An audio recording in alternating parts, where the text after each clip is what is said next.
À vous, nos téléspectateurs, bienvenue à votre émission Parlons Économie. Aujourd'hui, nous traiterons d'un sujet d'actualité, les Congos face aux défis climatiques. Comme vous le savez tous, le réchauffement climatique est le problème environnemental du XXe siècle.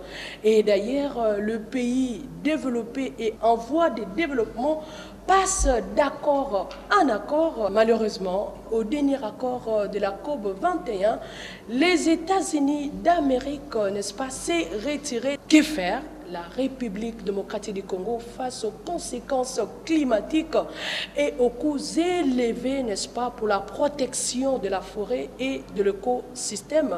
Ces grands sujets nous sera décortiqués par un professeur d'université au nom de M. Jody Ngongo. Alors, comment allez-vous, monsieur le professeur? Ça va très bien, merci. Je suis encore ravi de me retrouver sur ce plateau. Oui, ça fait très longtemps que vous étiez encore parmi nous. Mais c'est toujours un plaisir pour moi de parler économie et de discuter sur les questions d'actualité. Et surtout, une question pour moi d'important vis-à-vis de la population congolaise. Oui, c'est un problème d'actualité et vous avez vous-même remarqué que le Congo a répondu présent au One Planet Summit, et qui en fait a permis aux États, aux présidents africains de marquer leur engagement, n'est-ce pas, dans cette préservation de notre planète, bien que nous ne sommes pas les plus grands pollueurs, mais parce que le plus grand pollueur, on sait bien, c'est les États-Unis d'Amérique et la Chine. Oui, exactement. Ce sont les plus grands pollueurs de par, n'est-ce pas, l'industrialisation et le modèle de production qu'ils utilisent, mais n'empêche que nous avons nous aussi nos petits problèmes en fait par des attitudes, des comportements jugés non responsables de l'environnement.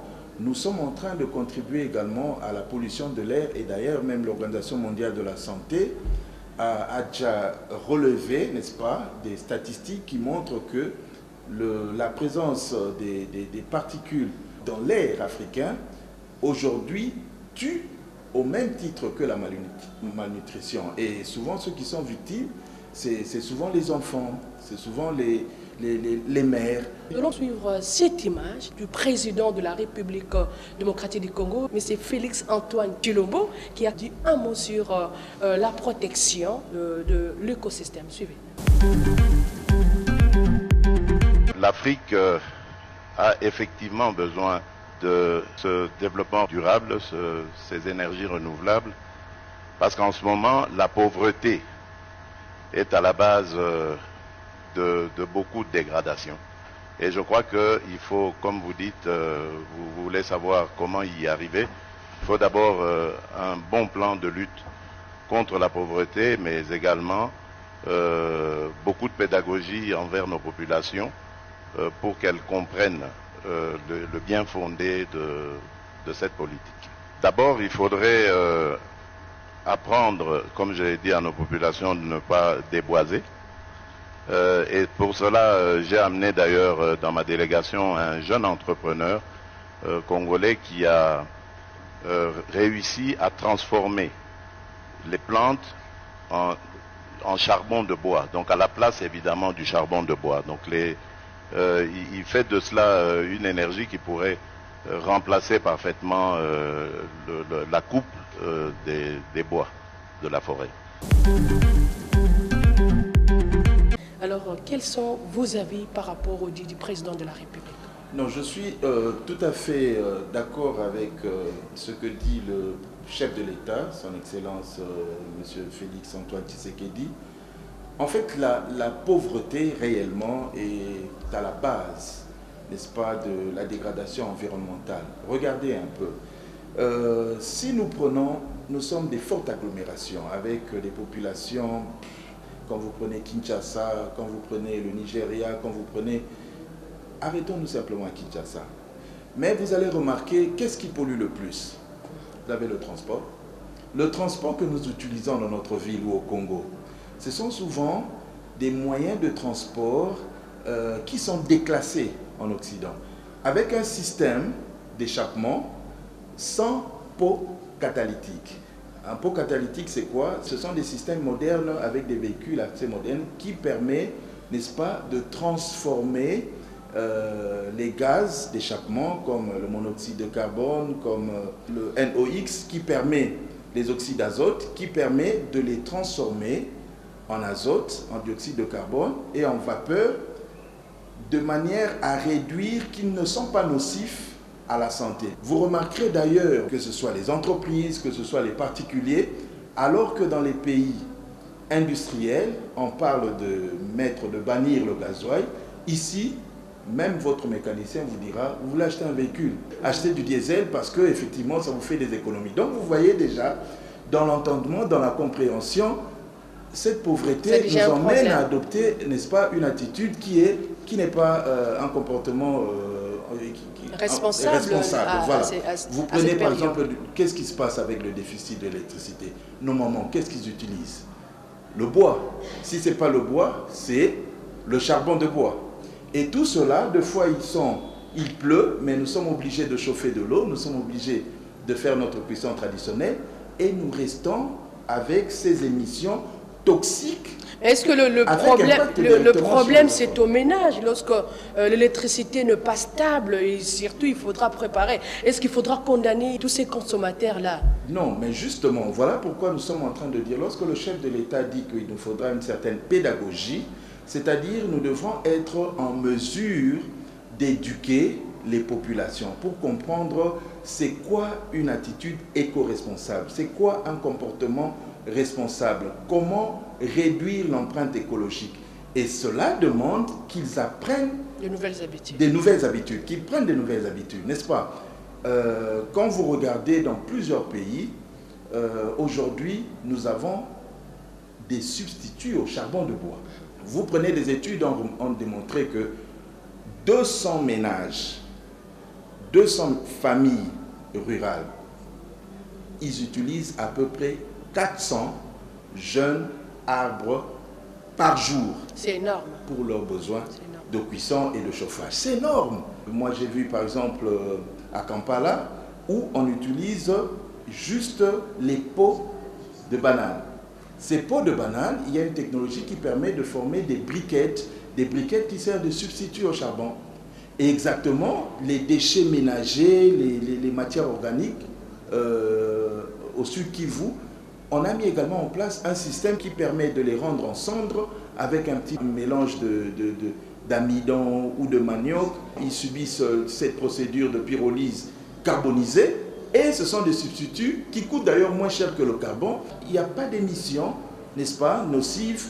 Et ainsi, les gens arrivent à faire des économies et à adopter des comportements responsables. De façon très pratique, qu'est-ce que vous voulez dire à ces ménages? Nous devons d'abord faire comprendre aux ménages qu'aujourd'hui, il existe des substituts au charbon. Que les ménages comprennent d'abord que le charbon tue, par le fait que ces émissions se révèlent être nocives, n'est-ce pas, à la respiration. Trop de problèmes dans les hôpitaux, des problèmes respiratoires, les enfants malades, c'est dû à cela. Lorsqu'ils comprendront déjà cela, ça serait un pas. Alors, il ne faudrait pas, comme vous le dites, les laisser sans solution.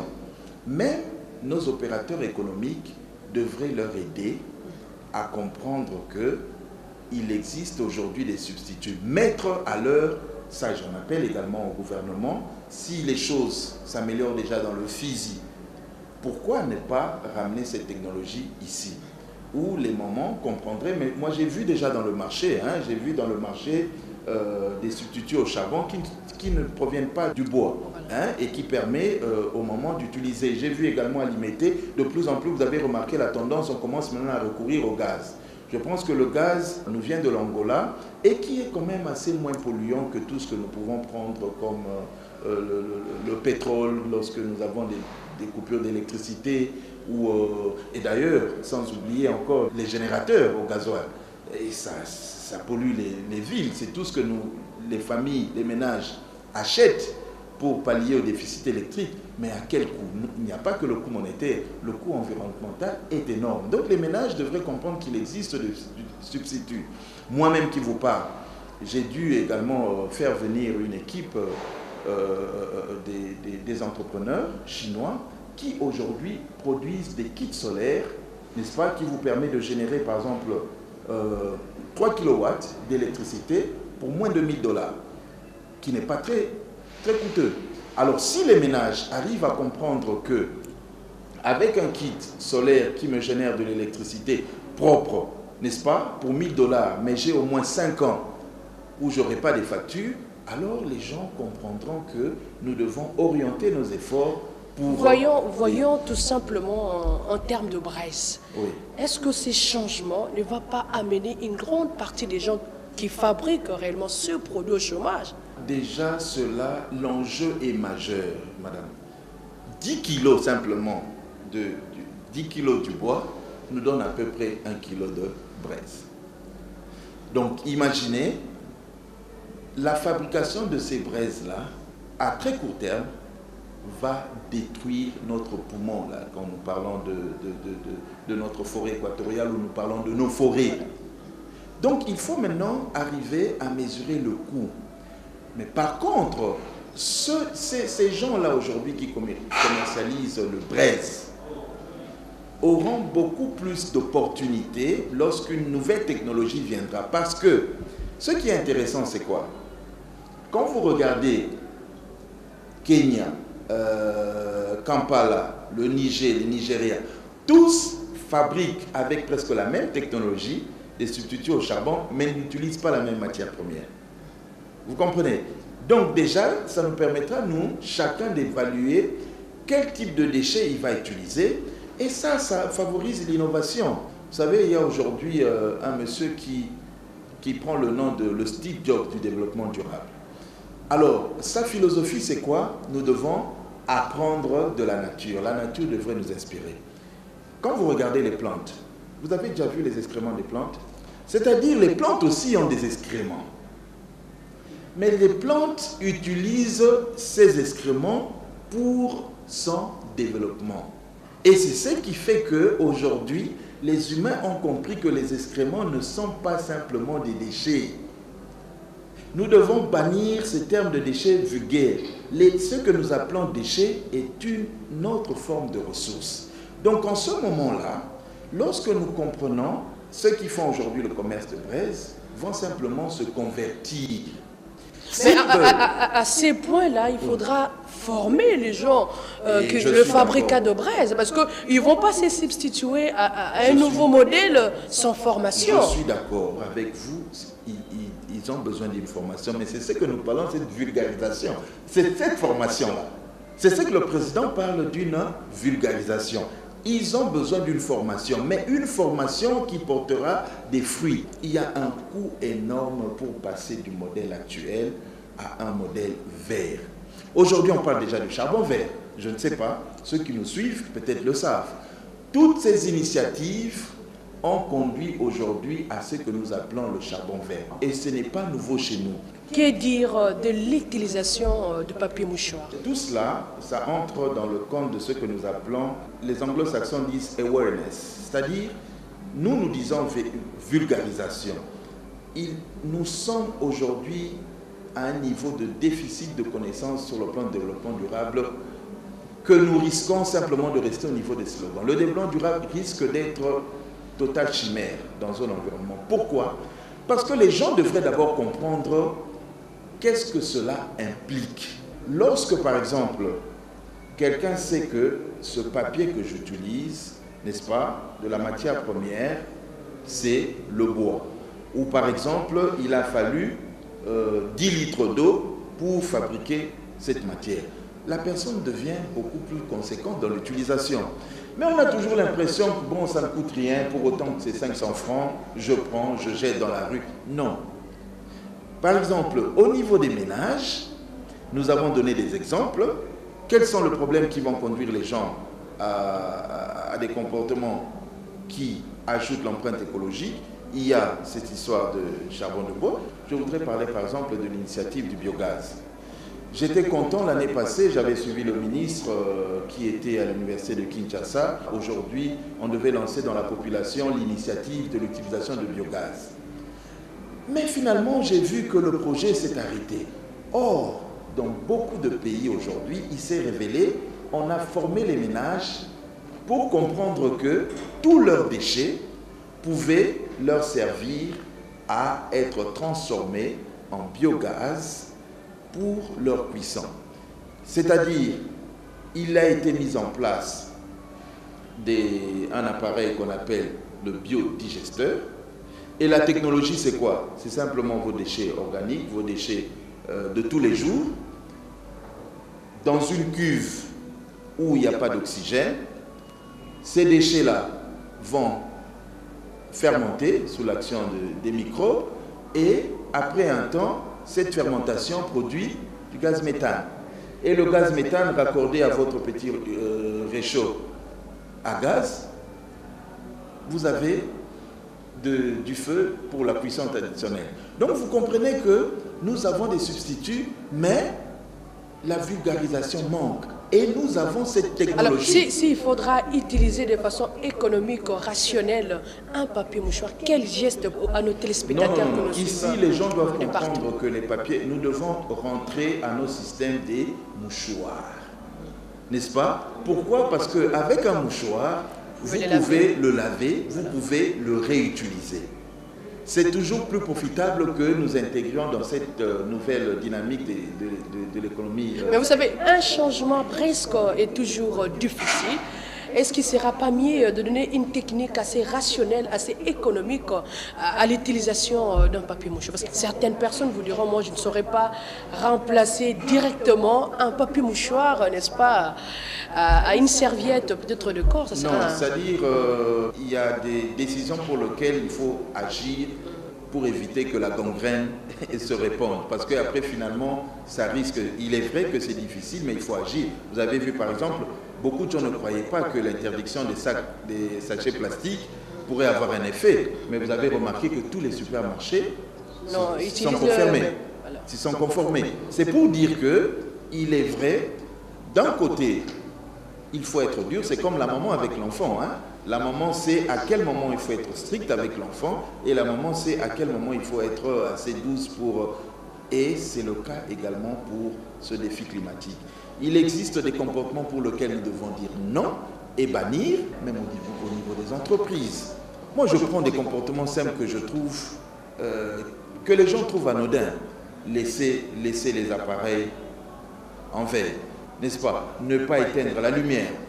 On a beau dire que bon, nous avons de l'électricité provenant de notre fleuve, donc qui est propre, mais ce sont des comportements révélateurs que nous ne comprenons pas. Nous le savons tous, la République démocratique du Congo constitue la 2e réserve mondiale de la forêt après l'Amazone.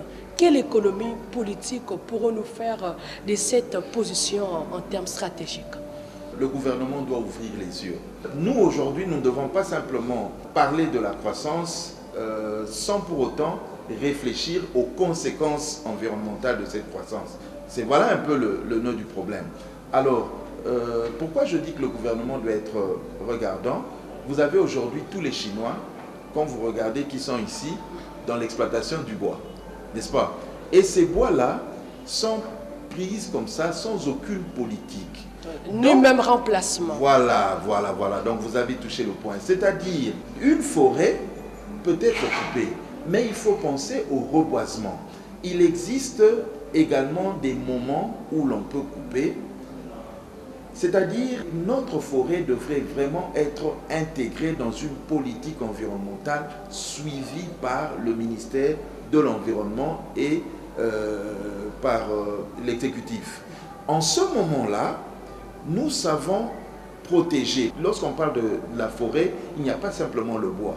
La forêt est un écosystème où nous y trouvons. Lorsqu'on parle de protéger la forêt, on voit cette biodiversité qui existe dans notre... Que ce soit les humains, que ce soit les insectes, que ce soit... Déjà, nous, ici, nous voyons les pygmées, chassés de leur habitat, parce qu'on dit que non, on doit utiliser le bois. Alors, nous disons non à cette politique. Donc, nous en interpellons ici au gouvernement d'arriver à prendre des mesures pour la préservation, non seulement de nos forêts, mais la préservation de tout l'écosystème que constituent ces forêts-là. Alors en ce moment-là, lorsqu'il existe une politique claire intégrée dans la politique économique du pays, nous saurons si par exemple le bois de chauffe ou les braises étaient issus de la coupe des bois, nous mettons en place des structures qui permettent aux gens de s'approvisionner en un autre produit pour leurs besoins. Et vous allez remarquer que les choses vont s'améliorer. Ça ne demande pas beaucoup de temps. La Chine a connu également ce moment. La Chine, aujourd'hui, lorsque la Chine, on parle déjà en COP22, la Chine, si vous regardez les politiques qui ont été mises en place sous forme de reboisement, on parle des surfaces vertes qui sont passées en espace de 5 ans du simple au triple. Pourquoi? Parce que l'État a réellement, même moi, lors de mon passage en Chine, j'ai également planté un arbre. C'est-à-dire, c'est vraiment parmi les stratégies. Inculqué parmi les stratégies, inculqué dans le chef de la population. Quand vous voyez par exemple les séparateurs dans les grands boulevards en Chine, c'est des forêts. Mais pourquoi? Parce que ça a un but, n'est-ce pas? Avec tous les voitures, les camions dans les boulevards, ces arbres-là qui poussent sont en train d'absorber les dioxydes de carbone qui sont issus des véhicules.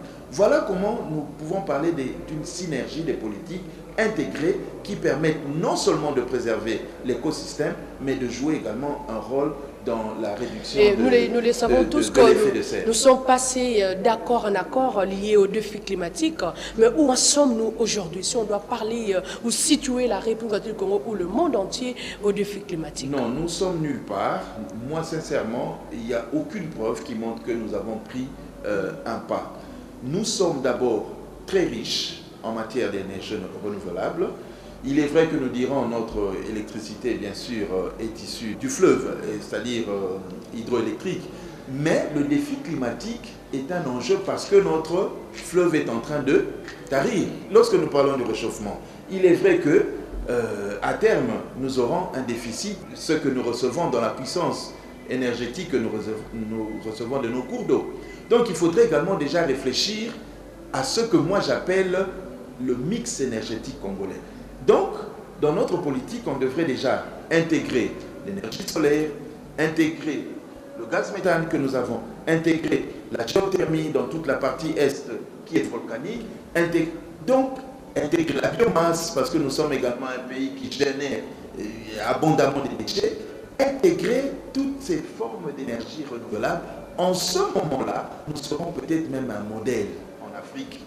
Nous pourrons dire que nous avons commencé à faire un pas. Si c'est vrai qu'investir dans ces énergies renouvelables représente un coût énorme, alors qu'au niveau de la vulgarisation, commençons déjà dans un programme scolaire à intégrer les notions élémentaires pour que chacun, même un petit enfant, comprenne qu'un déchet, ça ne se jette pas n'importe où. Un déchet est une ressource qui doit être récupérée pour être transformée par un autre secteur. Alors nous allons suivre un élément d'un expert de l'Observatoire congolais de développement durable qui a aussi dit un mot sur l'écosystème. Suivez. Ça, c'est l'ODD 6 qui traite de l'eau propre et assainissement. La disponibilité de l'eau, effectivement, pour le développement du pays est très déterminante.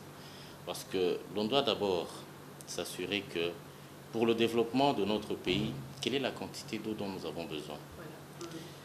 Dès que nous aurons déterminé cela, et surtout, nous avons au Congo des zones qui sont affectées par la désertification. Nous avons le sud Katanga et dans le Congo central, vers Mwanda, il y a un début de désertification lié aux activités pétrolières et aussi à l'érosion côtière. Dans le nord, dans le sud Katanga, c'est un peu la progression du désert de Kalahari. Tous ces enjeux-là demandent à ce que nous sachions nous-mêmes de quelle est la quantité d'eau dont nous aurons besoin pour non seulement stopper ou bien affronter cette avancée du désert, cette désertification qui commence au Bas-Congo, mais aussi nos défis de développement industriel, agricole et tout ça. Alors, quels sont vos dits par rapport à tout ce qu'il nous a dit au cours de cette émission?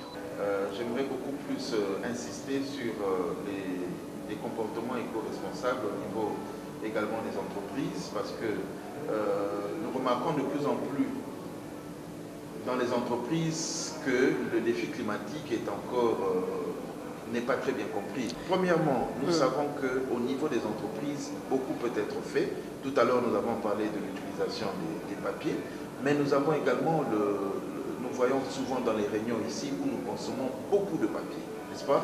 Nous consommons beaucoup de papier dans chaque réunion. Or, on pourrait privilégier les fichiers numériques, voilà, n'est-ce pas? Où chacun se présente avec sa machine, d'avoir un fichier numérique qui serait déjà envoyé à tous les participants. Ça limite, n'est-ce pas, la consommation des ressources, spécialement en termes de papier.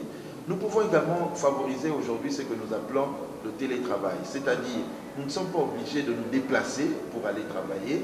Nous pouvons aujourd'hui tirer profit des avancées technologiques avec Internet. Remarquez dans les entreprises, pour une petite course en ville, chauffeur, prenez le véhicule, allez déposer tel courrier. Non. Les entreprises devraient comprendre également que les déplacements en véhicule devraient être programmés avec une consommation donnée. Pour des petits déplacements, on devrait favoriser soit la marche à pied ou soit des vélos. Ça doit rentrer dans les habitudes. Et là, vous jouez non seulement sur la santé de vos salariés, de vos employés, mais vous jouez également à contribuer, n'est-ce pas, dans une politique qui préserve l'environnement. Nous sommes déjà à la fin de l'émission. Que dire au gouvernement de façon très claire et précise à la population congolaise que nous sommes de partout en matière de la protection de l'écosystème, pourquoi pas de notre forêt? Merci pour cette question. D'abord, j'aimerais que notre population comprenne que le défi climatique est une réalité. C'est-à-dire, notre planète est en surchauffe, n'est-ce pas? Est en surchauffe et cela entraîne beaucoup de conséquences. Tout ce que nous vivons sur le plan des intempéries, de la chaleur, il fait très chaud, il fait très froid. Les particules en suspension, nous ne les voyons pas, mais nous les aspirons, n'est-ce pas? Lorsque nous respirons, nous les aspirons et ce sont ces particules en suspension qui sont responsables des maladies respiratoires. Donc si nous évaluons les coûts de ce que cause le problème de changement climatique. Voilà, le réchauffement climatique. Voilà pourquoi j'en appelle à la population et au gouvernement de commencer à adopter des comportements éco-responsables, des initiatives vertes. Par exemple, au ménage, de faire beaucoup plus attention à l'usage des combustibles que nous utilisons pour la cuisson traditionnelle, n'est-ce pas? De commencer à trouver des substituts, d'oublier le charbon de bois, d'oublier le bois que nous utilisons. Non seulement ces bois-là demandent assez qu'on aille couper nos forêts, mais encore ils entraînent des émissions qui sont nocives pour notre santé. L'usage des sacs, des plastiques que nous avons dans les ménages, ces plastiques peuvent être recyclés. Ces plastiques peuvent être utilisés comme étant des pots de fleurs. Ces plastiques peuvent être utilisés comme étant des gobelets. Même de décoration, après l'utilisation. Voilà. L'utilisation même, les papiers mouchoirs, nous sommes en train de dire ici, il faut comprendre d'où ça vient. Nous utilisons, comme je suis en train de faire ici, ça nous aide avec la chaleur que nous avons. Mais ce n'est pas, j'utilise une seule face, je jette. Nous devons comprendre que même ceci doit être pleinement utilisé. C'est ainsi que nous disons le plein emploi, c'est même dans des petites choses. Voilà. L'utilisation rationnelle, c'est-à-dire ça, l'intervention de l'économie. Le plein emploi, éviter le gaspillage. Et nous avons également des attitudes que nous allons demander même aux entreprises, n'est-ce pas? Cette notion, lorsque vous achetez les véhicules, que ce soit les particuliers et les entreprises, fixez-vous l'objectif d'acheter des véhicules modernes. Dans le choix des téléphones, dans le choix des ordinateurs, des imprimantes, tenir compte des labels éco-énergie. Vous voyez aujourd'hui... Même de télévision. Oui, quand vous achetez des téléviseurs, lorsque vous achetez des réfrigérateurs, il existe aujourd'hui des signes qui vous montrent la consommation d'électricité. Tout cela devrait être pris en compte. Et bien sûr, nous attendons également l'intervention du gouvernement qui devrait également s'impliquer pour la vulgarisation de manière à ce que tous les agents économiques comprennent c'est quoi le défi climatique, qu'est-ce que cela implique et adoptent un comportement éco-responsable. Le Congo, face au défi climatique, quelles solutions? Nous avons bien compris d'abord à la population, n'est-ce pas, d'adopter de nouveaux comportements, bien qu'un changement soit très difficile, pas facile, hein, pour migrer vers un nouveau comportement, mais cela est important. Attention avec nos gestes, nos habitudes, notre façon d'utilisation de différents biens et services. Nous devons l'utiliser de façon très rationnelle et à l'État congolais, bien qu'il soit encore nouveau, hein, parce qu'il n'a pas encore fait plus d'une année, mais nous avons besoin de l'intervention, n'est-ce pas, de l'État afin de protéger ce qui est la forêt et l'écosystème. C'était le défi climatique avec le professeur Jody Ngongo. Nous vous disons au revoir et au prochain numéro très vite.